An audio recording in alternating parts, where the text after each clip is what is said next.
Tollywood heroes Indian సినిమానే కాదు OTT platform కూడా షేక్ చేసి పడేస్తున్నారు. ఇప్పుడు వరకు మూవీ రిలీజే కాలేదు, జస్ట్ ఏదో చిన్న గ్లిమ్స్, టైటిల్ రివీల్ అలా అయినాయి. ఇంకొన్ని మూవీస్ అయితే టైటిల్ రివీల్ కూడా కాలేదు. అప్పుడే మన హీరోస్ మూవీస్ బిజినెస్ డీల్ అయితే కుదిరించుకున్నారు నెట్ఫ్లిక్స్ తోటి. ఫస్ట్ చూసుకుంటే పెద్ద మూవీ నెట్ఫ్లిక్స్ రైట్స్ వచ్చేసి 130 crores. ఈ మూవీ ఏప్రిల్ 30 అయితే రిలీజ్ కాబోతుంది. అండ్ నెక్స్ట్ చూసుకుంటే ఎన్టీఆర్ ఈ మూవీ నుంచి ఇప్పుడు అప్డేట్ లేదు, ఇంకా టైటిల్ కూడా రివీల్ కాలేదు. ఈ మూవీ నెట్ఫ్లిక్స్ రైట్స్ వచ్చేసి 135 crores. దాంతో థర్డ్ చూసుకుంటే మన డార్లింగ్ స్పిరిట్ మూవీ. ఈ స్పిరిట్ మూవీ మార్చ్ 5 రాబోతుంది. సో ఈ మూవీ నెట్ఫ్లిక్స్ రైట్స్ వచ్చేసి 160 crores. ఫోర్త్ ప్లేస్ మన రాయ్ A22. ఇప్పుడు ఈ మూవీ నుంచి అయితే అసలు ఇంకా ఏం రానేలేదు, అప్డేట్ లేదు, టైటిల్ రివీల్ లేదు, ఏం లేదు. సో నెట్ఫ్లిక్స్ ఈ మూవీని 600 crores ఇచ్చేసి ఆల్ లాంగ్వేజ్ రైట్స్ అయితే తీసుకుంది.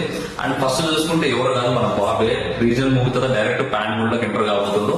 సో 650 crores తో నెట్ఫ్లిక్స్ ఆల్ లాంగ్వేజ్ రైట్స్ అయితే తీసుకుంది వారణాసి మూవీకి. సో ఈ 5 మూవీస్ లో మీరు ఏ మూవీ కోసం బాగా వెయిట్ చేస్తున్నారో కమెంట్ చేయండి.